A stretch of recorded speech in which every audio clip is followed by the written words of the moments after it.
Welcome back, Shop Rats. Today on Talk About It Tuesday, we're going to talk about going against the norm of the trends in the automotive restoration hobby. Let's watch the show intro. I'll see you in about 30 seconds. I'm Mike, and this is My Car's Shop. Working out of a 100-year-old refurbished barn, bringing 35 years of experience to projects considered beyond repair. Vision, creativity, and problem solving are essential tools in this place. Watch as we transform junk into polished metal miracles. This is My Car's Shop. Sometimes it feels like I'm beating a dead horse, and y'all know that, but things strike me in a different way, and I may sound like I'm saying the same thing, but where I'm coming from is maybe from a little different point as I think and ponder kind of the hobby in general. And one of the things that struck me recently is just watching prices of a lot of these cars that are out there and thinking, who's paying this kind of money for piles of absolute garbage? Now, you know that when I say garbage, it's pretty bad. I mean, that's the stuff that I take on and fix, but I also don't pay hardly anything for the stuff that I take on and fix because it is garbage. It's worth nothing more than scrap value. So if you look at the Stitches Challenger, for example, those of you that are new to the channel, go check that out. That car came out of a junkyard with a car stacked on top of it. The frame was rotted out. Everything from the rear seat back was rotted out of the car, and we've hand-built everything to put that car back together again to the point to get it on the rotisserie that it is right now. Now, I see cars like that Challenger that are completely stripped out. There's nothing left in them except a bare shell, and people are asking $4,000, $5,000, $6,000. And I think, who in their right mind would pay that much for something like that? I mean, obviously prices are up right now, and there's a million reasons we can say that. When we look at auctions and people get an overinflated idea of what cars are worth, and we know that e-body Mopars are fairly sought after cars right now and blah blah blah, but when you're looking at doing a traditional restoration on a 318 Challenger that you paid $5,000 for, there's no way you're going to end up financially at least at a break-even point on that car when you're paying that much for it. Now, we know that I paid junkyard price for my car. So the topic today is, what do I want to invest in my projects? Money or one of 6 other things? So let's get into that. I do want to clarify that I have no problem with people who do their cars by writing out checks. I have no problem with that whatsoever. That's what makes the hobby go round, and a lot of what's available is from people who are able to write checks and pay people to restore their cars. I've made a lot of money over the years when I was doing that stuff for customers, doing restorations and repair work for people who, wrote checks to do their cars. So don't think by any standard of the imagination am I coming at that from a point of superiority and saying, if what you do is write out checks, then you're somehow inferior to those of us who do this way, that way, or the other way. Not at all where I'm coming from, okay? But I do want to talk about the trade-offs and the choices that we have to make. So I'm going to talk about extremes, and most of us fall somewhere in the middle, although pretty much I'm over on the far side over there of extreme. But so that's what I want to talk about. Number one, do you want to buy junk, or do you just want to put out a bunch of money and buy a car that's already done? Now, that seems maybe rather obvious, but it's a point worth discussing.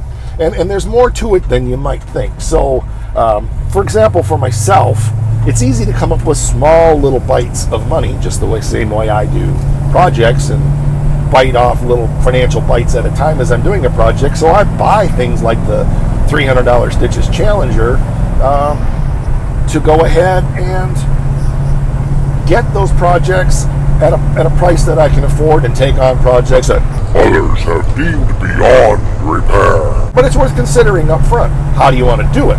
Do you want to just take out a loan, or dip into your savings account or your 401, or sell off some strategic body parts, or how do you want to fund your project. Now, if you're here at My Car Shop, you're probably at least interested in the DIY approach to the hobby. But I know for a fact that we have people on the full range of things, and I think that's great because there's something we all can learn from each other no matter how we approach it. So, again, point number one is buying junk or just writing a big check. Pretty straightforward. Number two, what do you have more of, time or money? Now again, maybe we've had some of these discussions on the channel, but in the context of these 6 points that I'm talking about today, it's worth looking at. Do you have a lot of time? Do you have a lot of money? Or do you have neither? I think most of us are in the I have neither category.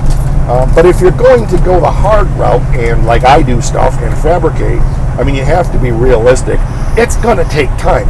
You're not going to be able to enjoy that vehicle in 3 weeks after you buy it. You're going to spend years putting it together, especially when you do the one bite at a time approach like we do here at Cars Shop. So again, the trade-off, and I think somewhere in between of you can go buy a 70 Challenger for $75,000 and drive that car now and probably still have problems and things you're going to have to fix, and you're still going to have to put money into it because it is an old car. Or you could buy a $300 junkyard pile car and go the way I went and hand fabricate frame rails and hand fabricate patches and hand fabricate most everything for the car.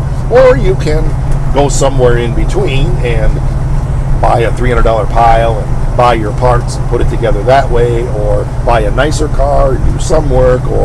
But those are decisions that I think are worth evaluating right up front when you're going to do a project. Now, understand, I've been doing this for 40 years, so I gravitate immediately to the stuff that nobody else would touch because that's the stuff that I can pick up cheaply and just set aside and then get after it as I have time. But again, it's time or money. And there's going to be some of both no matter what, but it's where you want to spend your focus. So I personally like spending the time and putting in the effort, which leads me to the next one. I've never been a person who has had a lot of money.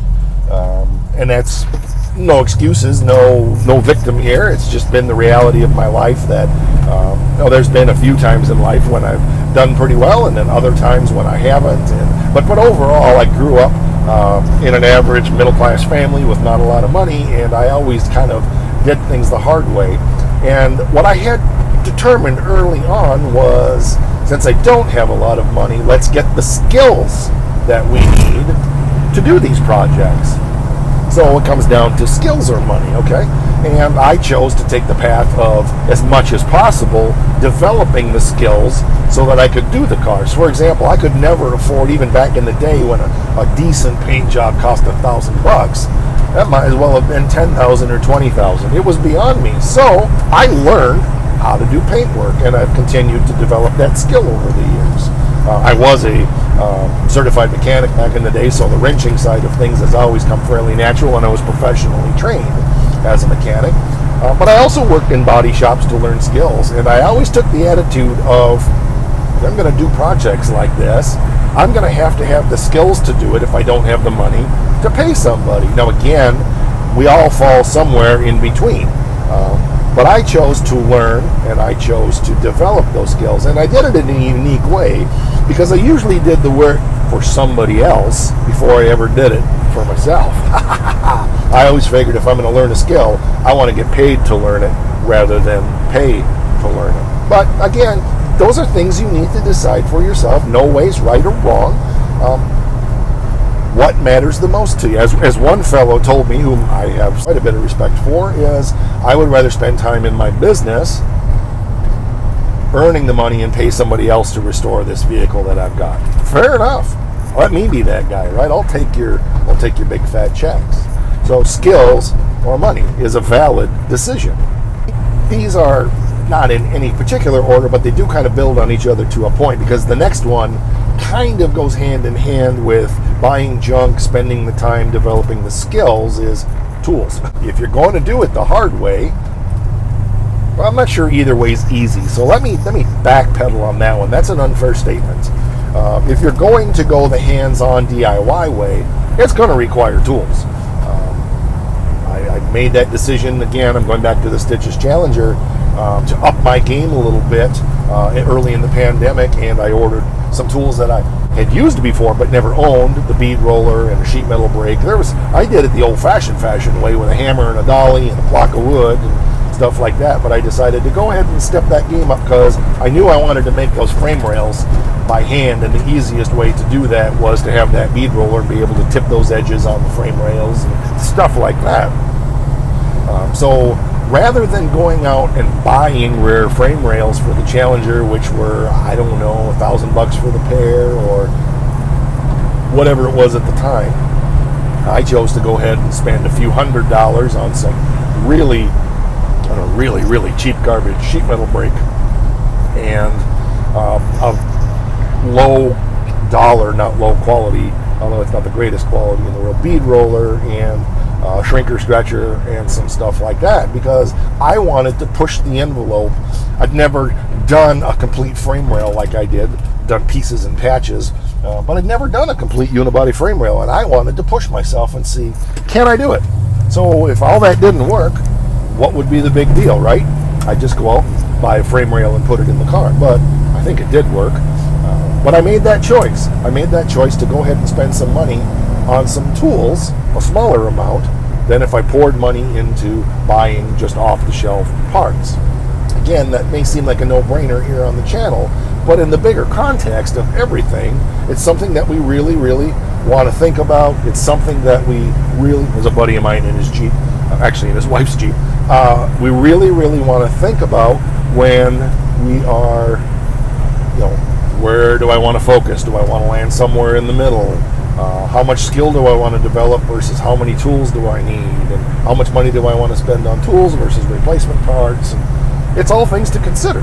Number 5, creativity or money. Again, it kind of builds on everything else, because if you're going to buy the junk, spend the time, develop the skills, buy the tools, then you're choosing to go the most creative path. But before you make all those other decisions, this is one that should be in the hopper also, is how creative do I want to be? How creative am I willing to be?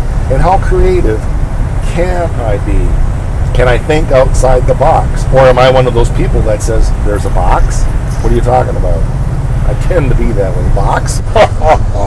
There's no box. There are no rules. Do what you want. I'm Rebel! There is no doubt that there is a level of creativity, a level of outside the box thinking of, okay, here's what this part looks like. What's a creative way that I can make that part and make it work, and maybe even make it stronger, faster, and better than it ever was before.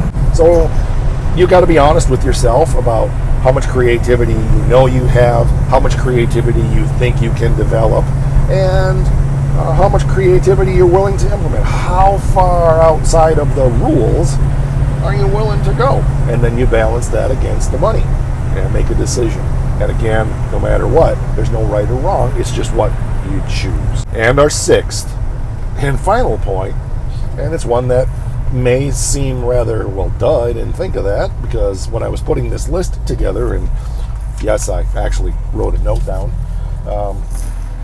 when I was putting this list together, it occurred to me that it really is also a decision about money or money.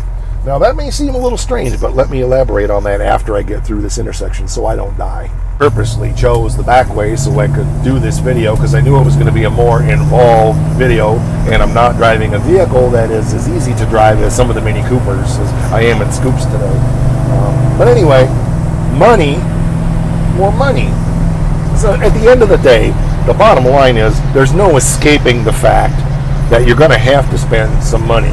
And for most of us, or for a lot of us, money is the limiting factor. I don't know of too many people, I know a couple, where money's no object and they can just write the checks, swipe the card, whatever they need to do. Unlimited funds for their projects. I love being involved in those builds when they tell me, here's the checkbook, get what you need, and don't worry about the cost. I've done a few for customers, and it's fun. I still try to be cost conscious when I've done those projects, but for me, it's always, I have 3 pennies this week that I can budget out to buy a lug nut for my car. You can't even buy a lug nut for 3 cents anymore, but you get my point. But it's still going to involve some amount of money. Now, I figure for the Stitches Challenger, based upon experience, even though I'm hand building everything, I'm going to end up with about $10,000 cash invested in that car and probably 1,000 hours of my time. Now, I've done these projects before, so that's not just some number that I'm grabbing out of the air. I know how fast I work. I'm slow. I know by doing things the way that I'm doing them, one bite at a time, little patch here, little patch there. It's time consuming. And I know basically the car was stripped out, and it's going to take me a while to find those really good deals on those parts to be able to put that car together on a minimal budget. Now, 10 grand is a lot of money, and yet in the scope of a project, it's not that much money. But it's a lot of money to me, and if I had to fork over $10,000 right up front, I could never do it.